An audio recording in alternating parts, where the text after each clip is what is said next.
Halo Tribuners, selamat sore dan apa kabar Anda dimanapun berada? Semoga selalu dalam keadaan sehat dan juga semangat. Senang sekali saya Putri Utami kembali menyapa di Tribun Bastory edisi Sabtu 22 November 2025. Dan Tribuners, pada episode kali ini kita akan mengangkat tema yang sangat krusial, yaitu peranti narkoba, tantangan, modus baru, dan strategi penindakan Polda Maluku. Nah, Tribuners, kita ketahui bersama ya bahwa Maluku ini dikenal sebagai provinsi kepulauan dengan jalur laut yang sangat luas. Nah, sayangnya kondisi ini kerap kali dimanfaatkan jaringan narkotika untuk menyusupkan barang haram ini dari berbagai wilayah. Nah, pola peredarannya pun terus berubah-ubah dari waktu ke waktu, modus sindikatnya juga semakin canggih, sementara generasi muda tentunya menjadi kelompok yang paling rentan. Nah, lalu seperti apa strategi penindakan yang disiapkan oleh Polda Maluku untuk memerangi narkoba ini, Tribuners?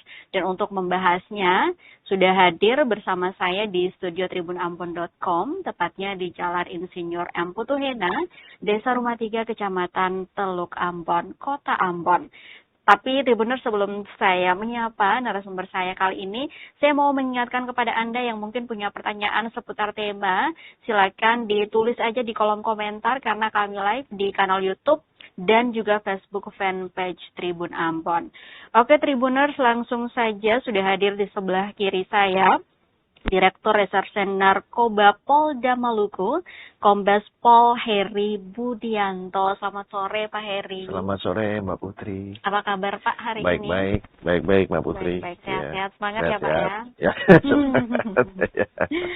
Oke, semangat tentunya. Nah Pak, seperti yang sudah tadi saya mention di awal bahwa Maluku ini kan merupakan daerah kepulauan yang kalau kita lihat memang cukup rentan begitu menjadi daerah peredaran narkoba gitu. Nah, tapi sebelum kita membahas bagaimana kemudian Polda Maluku menyiapkan strategi untuk melawan atau memerangi narkoba ini, mungkin kita mau mengetahui gambaran umum dulu seperti apa situasi terkini peredaran narkoba di Maluku dan dari perspektif Polda Maluku sendiri, Pak. Baik, terima kasih Mbak Putri. Saya mengucapkan terima kasih atas undangannya di Tribun News Ambon ini. Terima kasih juga Pak sudah hadir. Sama-sama.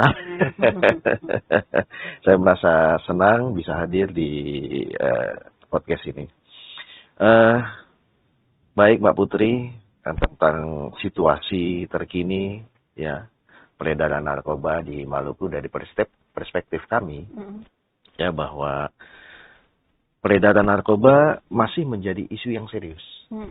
Masih menjadi isu yang serius ya, antara lain masih ada terdapat di beberapa daerah kasus-kasus mengalami peningkatan. Nah, terus kemudian juga ada modus-modus dan pola-pola baru dan semakin canggih dengan memanfaatkan kemudahan akses dan memanfaatkan kurangnya pengawasan dan dari aparat penegak hukum.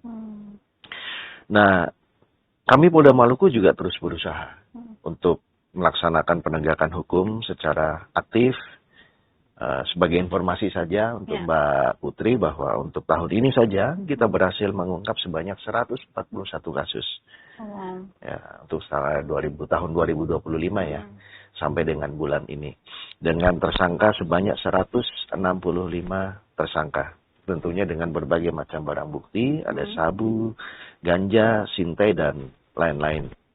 Ya, hal ini sebenarnya sudah jauh melampaui ekspektasi kami dari target yang sudah ada. Gitu dengan pengungkapan yang saat ini berjalan. Nah, tentunya penegakan itu juga tidak mudah. Artinya banyak sekali tantangan-tantangan yang harus kami hadapi. Apalagi wilayah Maluku ini merupakan kepulauan yang boleh dikatakan 80 atau 90% itu merupakan kepulauan ya. Iya. Kepulauan dan perairan laut ya. Ya. Ya itu untuk sementara Mbak Putri.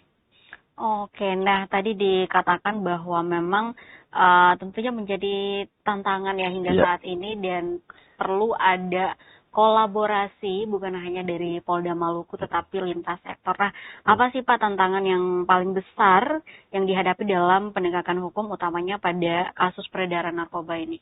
Baik, terima kasih Mbak Putri. Sebenarnya banyak sekali tantangan yang kami hadapi di Provinsi Maluku yang merupakan kepulauan ya. Yang pertama itu pengawasan titik masuk atau entry point pulau-pulau melalui pelabuhan kecil. Ya, karena jumlah dan personel kami ini sedikit, kami tidak bisa melakukan pengawasan terhadap entry point tersebut. Kan banyak nih jumlahnya nih. Iya. Nah, terus kemudian juga banyak tempat-tempat yang hanya dapat dijangkau dengan transportasi laut. Ya. Sehingga ini menghambat pergerakan kami. Ya, belum lagi kita bicara tentang cuaca yang sering terjadi di Maluku ini yang sering berubah-ubah. Ya. Kemudian dukungan sarana bagi para penegak hukum kami itu juga menjadi tantangan bagi kami karena sampai dengan saat ini kami belum mempunyai alat transportasi laut yang menunjang untuk penegakan hukum kami di pulau-pulau tersebut. Nah, belum lagi kalau penegakan hukumnya itu mengharuskan untuk rehabilitasi nih, kan kita di samping penegakan hukum juga ada rehabilitasi. Ya, seperti kita tahu bahwa di Provinsi Maluku ini belum ada tempat khusus untuk rehabilitasi, adanya di Makassar. Sehingganya yang ada ini hanya ada IPWL yang dikelola oleh BNN. Nah, tidak semua kabupaten memiliki, sehingga ini juga menghambat proses rehabilitasi karena jarak tersebut. Ya, jarak tersebut sehingganya kadang para tersangka yang sudah direhabilitasi itu dia harus membayar kos lebih untuk dia berangkat menuju tempat rehabilitasi. Di Makassar tadi ya. Iya, atau di tempat kita juga di IPWL yang telah ditunjuk oleh BNN. Nah, jadi dari daerah-daerah misalnya di Pulau Buru, betul di Pulau Buru, di Tual gitu ya. Nah, sehingganya ini menjadi beban kendala anggaran bagi si pelanggar ini. Nah, rata-rata mereka karena kos yang besarnya ini mereka akhirnya tidak melaksanakan. Karena tidak melaksanakan dia bisa lagi melakukan hal yang sama gitu. Nah, terus kemudian juga tantangan kami ya, karakteristik di pulau-pulau Provinsi Maluku ini juga mempunyai karakteristik yang berbeda-beda. Beberapa tempat ada yang sudah mendukung, beberapa tempat juga masih belum mendukung penegakan hukum kami, sehingganya di beberapa tempat juga kami sering mendapatkan resistensi dari masyarakat. Namun itu bukan halangan bagi kami tetap melaksanakan kegiatan penegakan hukum. Demikian Mbak Putri. Nah Pak, untuk kecenderungan kasusnya sendiri, apakah mengalami peningkatan dari tahun ke tahun atau ada penurunan Pak? Iya, dari data yang ada pada kami itu dari tahun ke tahun ada beberapa tempat yang mengalami peningkatan. Iya. Di mana aja tuh biasanya Pak? Ya, terutama di daerah kota ya. Ada di Ambon, terus kemudian di Buru, terus kemudian ada di Tual, ya. Itu daerah-daerah yang memang menjadi tempat-tempat peredaran yang sering lah kami melakukan penegakan hukum di sana, gitu Mbak. Jadi mengalami peningkatan ya Pak ya. Bapak sendiri menjadi Dirres Narkoba udah 2,5 tahun ya Pak ya. Betul. Kami sudah menjadi direktur ini sudah menjalani selama 2,5 tahun. Sebelumnya saya juga di Ambon juga menjadi Wakapolres Ambon. Terus kemudian udah nggak asing ya sama Tribuners warga Kota Ambon. Betul, sudah seperti keluarga lah Tribuners. Udah 5 tahun di sini Tribuners. Nah, untuk modus baru dari jaringan narkotika ini sendiri yang paling menonjol di tahun ini apa Pak? Iya, ada beberapa modus yang sering dilakukan oleh dalam peredaran narkoba ini. Yang pertama itu tentunya ada jasa ekspedisi, baik laut dan udara. Ya, mereka itu suka menyamarkan dalam paket kiriman. Ya, terakhir kami sekitar bulan Juli 2025 itu berhasil mengungkap sabu sebanyak 60 gram dengan menggunakan jasa ekspedisi yang disamarkan melalui paket kiriman. Ya. Terus kemudian kami juga pernah melakukan penangkapan melalui bandara. Ya, dia masuk melalui bandara dan dibawa langsung. Ya, dibawa langsung oleh pelaku ini. Ya. Terus kemudian juga modus-modus lain itu ada transportasi laut dan darat. Biasanya itu menggunakan speedboat. Ya, atau ojol. Ada pola menggunakan transportasi laut dengan transit antar pelabuhan. Jadi maksudnya adalah si kapal ini dia berangkat, kemudian akan transit di tiap pelabuhan untuk menurunkan paket tadi. Ya, itu juga menyulitkan bagi kami. Nah, terus kemudian sekarang yang menjadi tren adalah dengan media sosial. Ya, dengan media sosial. Ya, mereka menggunakan pemesanan melalui platform media sosial. Ada e-commerce e-commerce boleh, Facebook boleh, Instagram boleh. Ya, biasanya mereka menggunakan gambar yang seolah-olah legal, tetapi itu nggak legal dan ada kode-kode tertentu lah yang dimengerti hanya dengan mereka. Ya, biasanya itu lebih disenangi karena antara pemesan dan pengedar ini terputus. Ya, terputus. Sehingga transaksi mereka juga melalui transfer rekening dan tidak harus bertemu secara langsung. Nah, untuk sindikat, bagaimana kemudian sindikat ini memanfaatkan jalur laut, kemudian pelabuhan kecil atau ekspedisi barang tadi, Pak? Kalau tadi dikatakan kebanyakan memanfaatkan ekspedisi, nah untuk ini Pak, biasa kayak yang just tip gitu juga diperiksa juga di pelabuhan atau seperti apa, Pak? Ya, kalau kita yang seperti just tip itu, mereka biasanya menggunakan dengan media sosial ya. Media sosial. Mereka buka media sosial tersebut, setelah dia buka, tentunya dia akan melakukan pemesanan. Melakukan pemesanan itu dengan memanfaatkan fitur chatting yang ada di media tersebut. Jadi just tip nanti titip dong.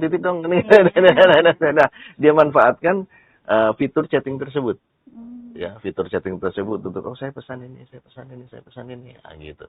Nah, nanti mereka akan mengirimkannya, baru mereka akan menggunakan ekspedisi. Nah, demikian, Mbak. Gitu. Nah, oke, Pak. Nah, apa sih strategi yang menjadi fokus utama Polda Maluku untuk menekan peredaran narkoba secara signifikan, Pak? Baik, kami dari Polda Maluku melaksanakan beberapa strategi ya di dalam menekan peredaran narkoba. Yang pertama adalah kami melakukan kegiatan preemptif, preventif, penegakan hukum, juga kolaborasi lah dengan para instansi yang terkait dengan kami.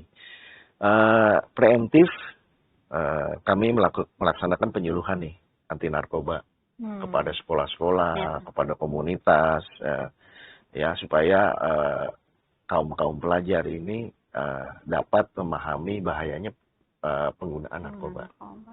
Gitu, ya. Dari awal kami sudah ingin supaya mereka stop gitu, tidak usah untuk coba-coba sejak dini, gitu. Nah, kami juga di samping itu juga kami menyisipkan satu, yaitu tentang pentingnya SKCK yang bersih. Jangan sampai SKCK tersebut ada catatan bahwa yang bersangkutan sudah pernah terlibat kasus narkoba. Nah, ini penting sekali. Dede yang mungkin punya cita-cita menjadi anggota Polri, TNI atau ASN, ya, di mana suatu kementerian atau lembaga yang mengharuskan harus mempunyai SKCK. Ya, tentunya apabila ini cita-cita tersebut sudah dirusak, maka setengah mati untuk melanjutkan cita-cita tersebut. Oke, makanya saya lihat Polda Maluku sendiri gencar sekali melakukan sosialisasi di Sosialisasi sekolah-sekolah ya. di sekolah-sekolah, tujuannya untuk itu, untuk menahan secara dini. Ya. Nah, terus kemudian untuk preventif kami ini gabungan juga ya dengan instansi-instansi lain melaksanakan kegiatan razia untuk menekan peredaran narkoba di tempat-tempat hiburan. Ya, terus kemudian kami juga penegakan hukum. Ya, penegakan hukum jelas kami laksanakan dengan cara mengungkap jaringan narkoba dan proses sesuai aturan dan perundang-undangan. Nah, terus kemudian koordinasi, kerjasama dan kolaborasi antar aparat penegak hukum, yaitu dengan BNNP, dengan imigrasi, Bea Cukai, termasuk dengan pemerintahan provinsi sendiri. Oke, untuk penguatan intelijen, kemudian operasi undercover dan juga kolaborasi antar instansi sendiri diterapkan seperti apa, Pak? Iya, penguatan intelijen kami melibatkan masyarakat ya.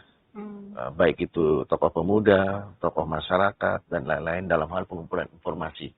Pengumpulan informasi di sekitar masyarakat tersebut tinggal. Ya, apakah ada pengguna atau tidak, ya, gitu. Apakah ada pengedar, dan lain-lain. Ya, gitu. Terus kemudian penguatannya juga ada di operasi undercover. Ya, biasa kami melaksanakan terhadap peredaran yang sudah menjadi target kami dengan cara undercover, buy, penyamaran, dan lain-lain. Terus kemudian penguatan antar instansi, yaitu kami kolaborasi antar instansi dengan menerapkan pertukaran data intelijen. Ya, artinya informasi kami masing-masing instansi, ini kami punya info ini, kami punya info ini. Barter informasi supaya kita maksimal di dalam pelaksanaan pencegahan peredaran narkoba. Oke Pak, nah kemudian sejauh mana sih kerjasama Polda Maluku dengan BNN, kemudian juga Bea Cukai dan mungkin kepolisian dari provinsi lain Pak? Iya, kami bekerja sama baik dengan instansi-instansi tersebut. Kami juga sering melaksanakan kegiatan joint operasi, ya, yang biasa kami lakukan dalam kegiatan tadi, kami razia, ya, terus kemudian ada kegiatan penyuluhan, terus kemudian ada beberapa program-program yang dicanangkan oleh pemerintah, kami join di situ untuk melaksanakan kegiatan tersebut. Selain join operasi, kami juga ada join investigasi, Mbak Putri. Ya, join investigasi itu kami lebih mengedepankan kepada penegakan hukum.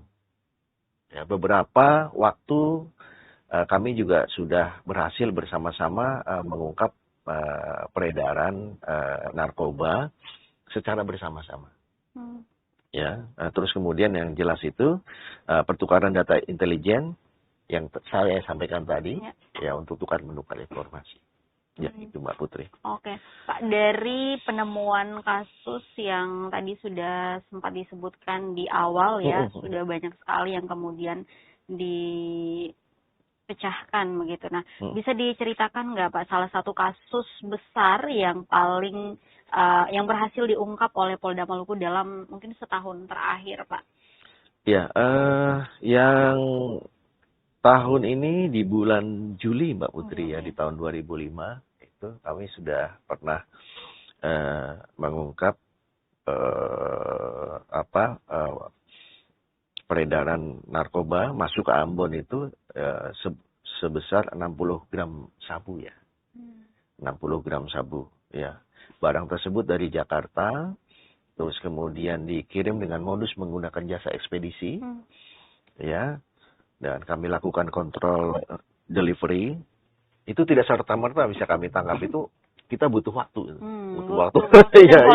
Iya, butuh waktu sekitar seminggu, 2 minggu baru kami bisa melakukan penangkapan terhadap yang bersangkutan itu. Dan sementara yang bersangkutan saat ini sudah diproses.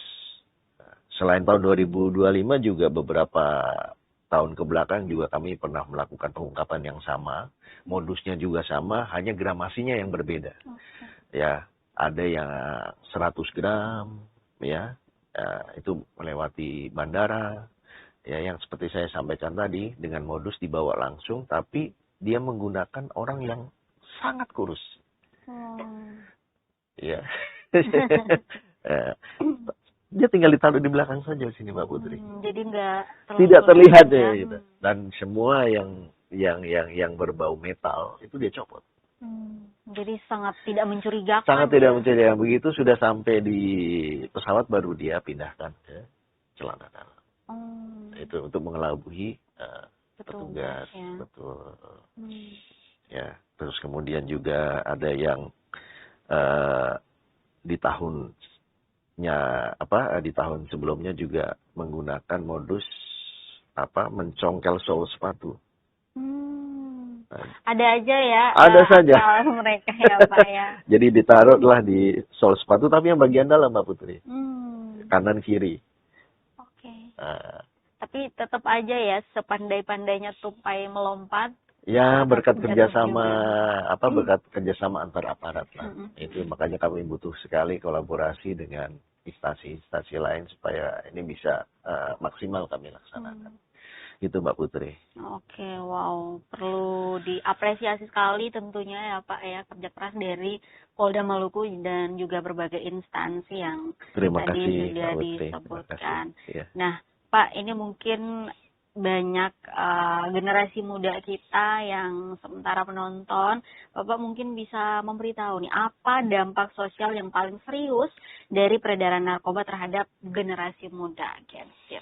Ya, terima kasih Mbak Putri. Memang generasi muda ini adalah generasi sebenarnya calon-calon pemimpin pada Indonesia emas. Ini memang harus kita jaga betul ya, generasi-generasi ini. Ya. Dapat saya sampaikan bahwa yang paling serius itu mungkin yang pertama itu moral generasi muda ya. Generasi anak-anak muda ini jadi kurangnya rasa tanggung jawab dia. Ya, itu yang dia serang itu moral berakibat kepada rasa tanggung jawab yang kurang. Terus kemudian sudah mulai tidak disiplin, kemudian tidak sopan atau sering berbohong dan lain-lain. Dan ini memicu perilaku-perilaku yang agresif.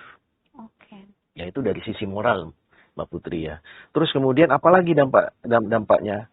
Yaitu hancurnya masa depan. Itu yang paling sangat berbahaya. Ya, hancurnya masa depan. Ya ini bermasalah, biasanya ini bermasalah pada prestasi di sekolah. Yang tadinya pandai, terus kemudian karena dia sudah kena, akhirnya dia mempunyai masalah, prestasinya makin menurun dan makin menurun. Ya. Kemudian sulit mendapatkan pekerjaan karena ya itu tadi. Salah satunya mungkin karena sudah ada catatan kepolisian, ya, sehingganya dia ya kalau misalnya nilainya bagus dibandingkan tiba-tiba ada surat catatan kepolisian yang satu sudah pernah melakukan, yang satu belum, tentu akan diambil ya. Yang bersih ya, yang belum pernah gitu.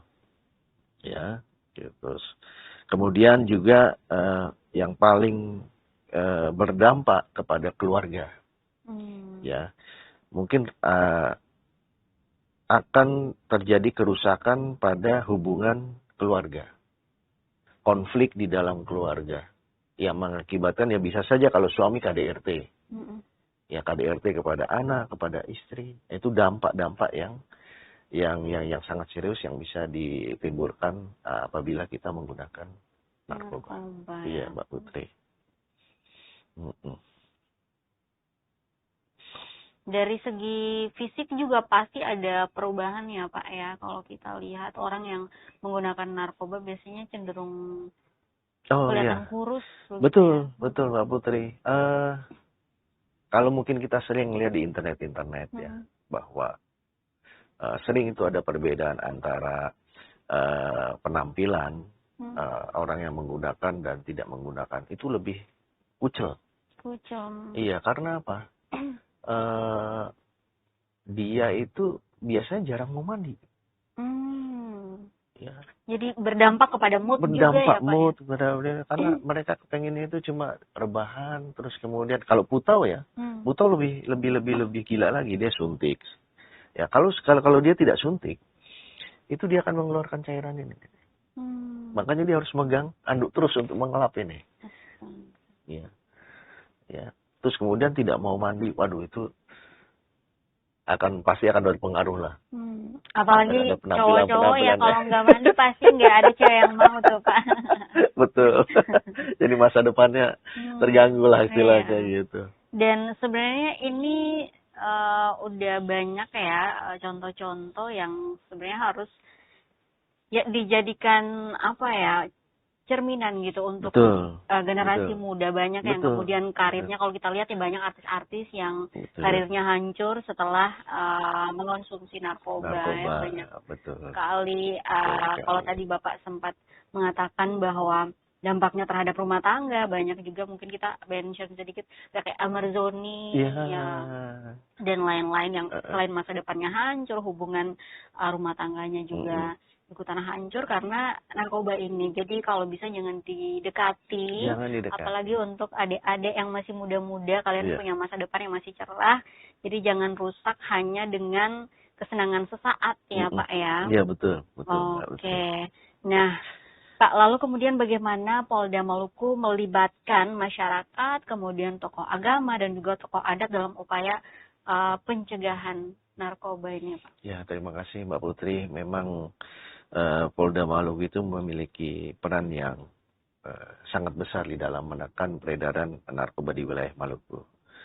Itu kami juga berusaha selalu melibatkan masyarakat, tokoh agama, tokoh adat, ya, dengan melalui pendekatan-pendekatan, mungkin ada pendekatan kultural, ya, sosial, dan kemitraan strategis, ya. Antara lain ya kami mencoba untuk membuat kampung bebas narkoba. Ya, kampung bebas narkoba ini adalah pendekatan Polda dengan warga untuk membentuk posko, Mbak Putri. Yang membentuk posko bersama, yang tujuannya itu untuk monitoring lingkaran pemuda. Di samping itu juga untuk memonitoring aktivitas pada saat malam hari. Iya, itu tuh Pak. Ya, terus kemudian kita monitoring juga mungkin ada pendatang-pendatang yang datang. Nah itu untuk kampung bebas narkoba. Terus kami juga Babin Kamtipmas. Ya, kami mengedepankan Babin Kamtipmas selaku pembina desa, ya pendekatan terhadap masyarakat binaannya untuk memberikan pemahaman kepada masyarakat untuk dijauhi penggunaan narkoba. Terus kemudian peran tokoh agama, Pak Putri, ya kita koordinasi dengan adanya Dai Kamtipmas. Terus kemudian kami juga setiap minggu menyampaikan bahaya-bahaya narkoba dari perspektif agama di gereja-gereja juga. Ya, terus kemudian juga ada pembinaan rohani terhadap tahanan narkoba. Nah ini kami laksanakan seminggu 2 kali Mbak Putri. Di tahanan. Ya. Setiap hari apa? Untuk yang hari Minggu itu untuk yang beragama Kristen, kemudian untuk hari Rabu itu untuk beragama Islam. Ya kita mengharapkan sih memberikan motivasi kepada mereka untuk berhenti menggunakan narkoba setelah menjalani masa hukum, agar nggak usah balik lagi lah. Gitu. Harusnya jadi pelajaran berharga sih Pak. Betul. Ya. Kebebasannya direnggutkan Pak dari yang tadinya harus berkumpul bersama orang-orang terkasih. Betul. Nah, terus kami juga setelah itu melakukan pendekatan kepada lembaga pendidikan.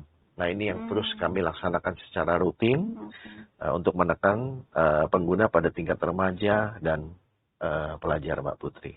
Beberapa waktu lalu juga saya sempat melihat ada ke kampus-kampus, salah satunya ke UIN Ambon ya Pak. Betul Mbak Putri. Iya. Sebenarnya juga di dalam Undang-Undang Nomor 35 Tahun 2009 tentang narkotika juga ngatur tentang peran masyarakat. Artinya bukan hanya Polri sendiri yang harus melakukan pendekatan-pendekatan, tapi masyarakat juga bisa mempunyai kegiatan untuk mengawasi atau peran serta di dalam menekan peredaran narkoba ini. Itu di dalam undang-undang itu diatur. Jadi menyibukkan diri pastinya dengan hal-hal positif supaya tidak ada kemungkinan untuk melakukan hal-hal negatif. Betul Mbak Putri. Ya, betul. Oke Pak. Nah untuk pendekatan terhadap pengguna narkoba sendiri, prioritas penindakannya atau rehabilitasinya seperti apa, Pak? Iya Mbak Putri. Jadi pendekatan terhadap pengguna narkoba saat ini itu kita lebih mengarah kepada rehabilitasi sebagai prioritas utama. Jadi bukan pemindanaan. Namun penindakan tetap kami laksanakan. Itu sesuai dengan arahan dari Pak Direktur Tindak Pidana Narkoba di Mabes Polri, ya, terus kemudian arahan dari Bapak Presiden juga, ya, berkaitan dengan kita prioritas untuk rehabilitasi, ya. Terus prioritasnya rehabilitasi ini menjadi pertanyaan, kapan orang ini bisa direhabilitasi nih? Setelah kita tangkap ini, apakah orang ini direhabilitasi atau proses? Ya, tentunya ini ada proses nanti namanya. Yang pertama bahwa ketentuan-ketentuannya adalah apabila yang kami tangkap ini hanya sebagai pengguna. Jadi bukan pengedar. Itu syaratnya satu ya. Syaratnya satu. Itu dia tentunya harus dibuktikan dengan alat bukti yang penyidik nanti akan proses. Jadi untuk pengguna sama pengedarnya itu bentuk rehabilitasinya pun berbeda ya? Berbeda Mbak Putri. Ya, terus kemudian syarat yang kedua saat bahwa seseorang bisa mendapatkan prioritas untuk rehabilitasi itu bahwa barang bukti yang kita sita itu harus sesuai dengan peraturan SEMA yang ditetapkan oleh Surat Edaran Mahkamah Agung. Artinya di situ mengatur tentang gramasi. Ya, nanti di situ akan dilihat bahwa kalau sabu itu gramnya berapa, misalnya 1 gram. Terus kemudian kalau ganja berapa gram, seperti itu. Baru bisa seseorang bisa ditentukan untuk syarat kedua lah istilahnya, gitu. Nah, kemudian untuk syarat ketiganya itu bahwa yang kami tangkap ini tidak memiliki jaringan. Artinya yang bersangkutan bukan merupakan jaringan peredaran narkoba. Jadi murni pemakai aja. Murni pemakai saja. Tapi kalau nanti dari hasil pemeriksaan kami bahwa bersangkutan merupakan jaringan atau kurir kah atau bandar, tetap kami laksanakan proses. Nah, terus kemudian syarat yang berikutnya bahwa yang bersangkutan harus mau di asesmen. Ya, di asesmen di BNN. Nanti itu kan ada tim asesmen ya. Tim asesmen ini terdiri dari jaksa, polisi, dan BNN untuk menentukan apakah seseorang ini bisa direhab atau tidak. Jadi bukan keinginan kami itu. Ya, gitu. Terus kemudian apabila ada keluarga atau masyarakat yang melaporkan secara sukarela, Mbak Putri. Nah, ini yang penting ini. Itu yang...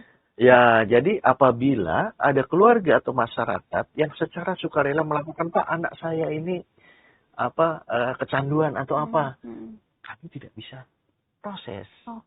Jadi rehabilitasi aja ya, Pak. Kami akan buat proses asesmen untuk kami rehabilitasi karena dia sudah dengan sukarela untuk keluarganya. Iya, kecuali kalau kami tangkap ya.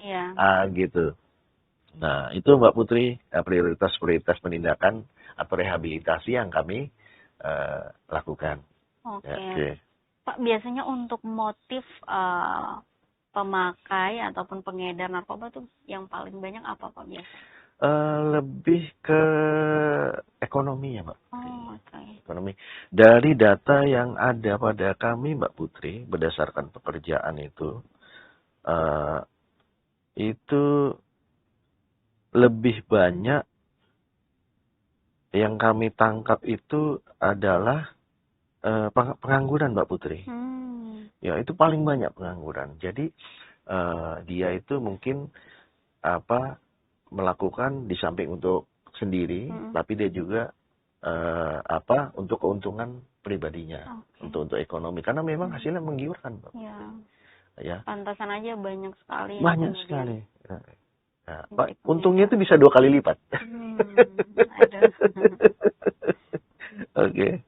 Jadi nggak mau kerja yang capek-capek, nggak mau capek-capek, mau yang instan-instan aja ya. Tapi ya risikonya besar banget. Risikonya besar. Gitu. Dan sangat disayangkan ya, bisa merenggut masa depan. Betul. Dan juga tadi ya kebebasan, kalau saya sih lebih ke kebebasan kita untuk ya menghirup udara bebas, udara segar itu direnggutkan kayak enak banget kan ya Pak ya. Nah Pak, ini kita punya pertanyaan yang masuk dari kanal YouTube ya, kanal YouTube Tribun Ambon dari @fan9799.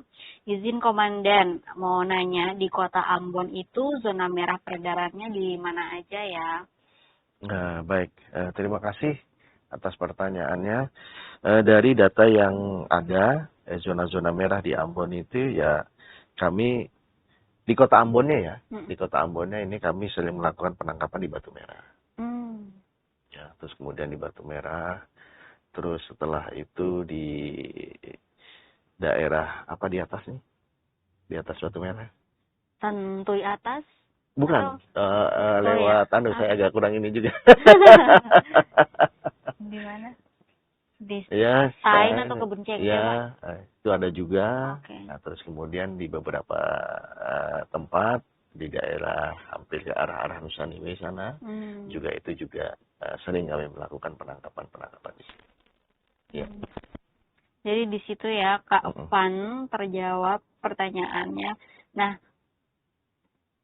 Pak, ini untuk masyarakat nih, apa yang harus dilakukan masyarakat ketika mengetahui adanya aktivitas mencurigakan terkait narkoba? Harus melapor kemana nih biasanya? Langkah apa yang harus dilakukan, Pak? Oke. Ini saya sampaikan tentang apabila rekan-rekan ini ada yang mengetahui aktivitas yang mencurigakan. Ya, yang pertama adalah cukup diamati saja dari jauh. Okay. Artinya bahwa masyarakat jangan mendekat. Bahaya juga. Bahaya juga. Artinya tidak boleh melakukan konfrontasi atau tindakan sendiri. Amati saja, terus kemudian catat hal-hal penting nih. Siapa-siapa yang hadir, terus kemudian datangnya itu sering jam berapa, kendaraan yang dipakai, terus waktu pertemuan dan lain-lain dicatat saja. Ya, setelah itu baru laporkan ke kepolisian terdekat atau 110 atau medsos yang kami sebarkan ya. Kami Direktorat Reserse Polda Maluku ini mempunyai medsos. Ada aktif banget ya. Ya, silakan manfaatkan fitur chatting tersebut untuk melaporkan. Dan itu lebih aman. Ya. Karena yang melaporkan itu tentunya itu akan kami rahasiakan identitasnya. Karena kan orang sudah melapor nih, kalau kita buka kan kasihan. Iya, kasihan. Ya, gitu. Terus kemudian ada dendam ya. Betul. Nah, silakan dilaporkan. Kemudian kami akan identitas akan kami rahasiakan. Ya, terus kemudian kalau sudah ketemu, ini jangan main hakim sendiri nih. Ini sangat berbahaya. Kalau ketemu kan mungkin kita jengkel ya. Akhirnya dia mau main hakim sendiri.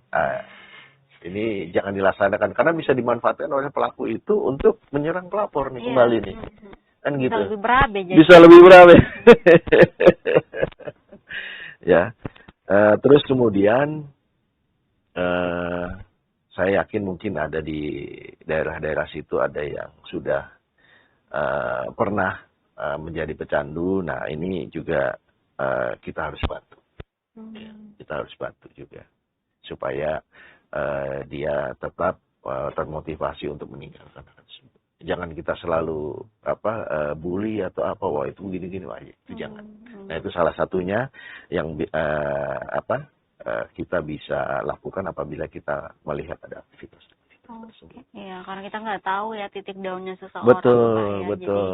Jadi, jangan dibully, tapi kalau bisa dibantu. Dirangkul, gitu. ya. Dirangkul supaya dia tidak kembali lagi. Bisa berubah dan menata masa depannya lebih baik lagi. Betul, Mbak Putri. Oke, Pak, ini terakhir. Apa pesan strategis Bapak untuk masyarakat Maluku dalam perang melawan narkoba di tahun 2025 ini, dan mungkin juga harapannya untuk penuntasan narkoba di Maluku, Pak? Baik, terima kasih Mbak Putri. Kami dari Polda Maluku, ya tentunya kami mengharapkan dukungan. Kami tidak bisa bekerja sendiri. Anggota kami cuma sedikit. Sarana prasarana kami cuma sedikit. tentunya kami sangat membutuhkan dukungan dari masyarakat sekalian. Yang pertama kami meminta dukungan dan pengawasan itu pertama dari keluarga, Mbak Putri. Ya, dari keluarga. Ini sangat penting karena keluarga merupakan benteng pertama perlindungan terhadap anak-anak. Orang tua. Orang tua, ya. Di situ pengawasannya harus betul-betul. Ya, kalau sudah pulang malam ditanya, ya terus kemudian sering berbicara barangkali jangan, atau diberikan nasihat untuk kalau ada berteman dengan yang sudah tahu segera pergi. Karena kalau di atas jam 11 belum pulang ya. Harus dicari. Ya. Kalau dari keluarga ini sudah kuat, ya saya yakin akan menghasilkan generasi Maluku yang kuat. Itu yang pertama, Mbak Putri, kami minta dari penguatan dari keluarga dulu. Ya, setelah itu kemudian kami meminta masyarakat untuk bantu kami apabila kami melakukan upaya paksa. Iya. Dalam artian bahwa pada saat anggota kami melakukan penindakan terhadap para pengedar, ya kami tolong dibantu. Jangan malah kami dianggap musuh. Ya karena banyak kejadian bahwa kami ini dilawan sama warga-warga setempat. Bahkan ada yang pernah anggota kita juga dikepung. Iya, Mbak Putri. Sehingganya ini marilah kita sama-sama, karena yang mau kita selamatkan ini generasi-generasi pimpinan-pimpinan Maluku nanti. Generasi emas ya. Betul, generasi emas. Ya. Terus kemudian kami menginginkan masyarakat juga berharap apabila ada melihat atau mengetahui peredaran, yuk lapor. Jangan diam saja.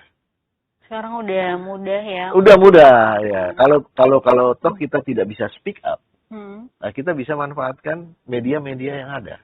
Nah, gitu. Ada layanan call center 110 Layanan call center juga. terus kemudian ada lewat medsos, ya di fitur-fitur chattingnya, ya gitu. Karena mata telinga kita ini ya masyarakat ini gitu loh. Nggak mungkin kita yang akan selalu mengawasi. Kita minta mata telinga kita adalah masyarakat untuk membantu kami di dalam pengawasan peredaran narkoba. Itulah harapan-harapan kami, Mbak Putri, dari kepolisian, dari Direktorat Narkoba. Tolong bantu kami ya di dalam penegakan hukum ini supaya generasi muda Maluku menjadi kuat. Ya, itu Mbak Putri. Oke, baik. Terima kasih banyak Pak Heri. Sama-sama Mbak Putri. Menyempatkan waktu dan berbagi informasi bersama kami dan juga Tribuners di rumah. Semoga informasi yang disampaikan ini bermanfaat dan tentunya semoga tingkat peredaran narkoba di Maluku ini berkurang. Amin. Ya, kalau bisa nggak ada lagi, walaupun agak mustahil juga ya Pak ya. Tapi minimal kita bisa menekan lah ya. Bisa menekan gitu. Ya. Dan untuk kalian Tribuners di luar sana, apalagi para generasi muda, jangan sekali-sekali mencoba mendekati narkoba ya Pak ya, karena dampaknya sangat buruk sekali, baik terhadap kalian sendiri, masa depan, dan juga keluarga. Oke Tribuners, terima kasih banyak untuk kalian yang sudah bergabung, baik di live panel YouTube maupun Facebook fanpage Tribun Ambon.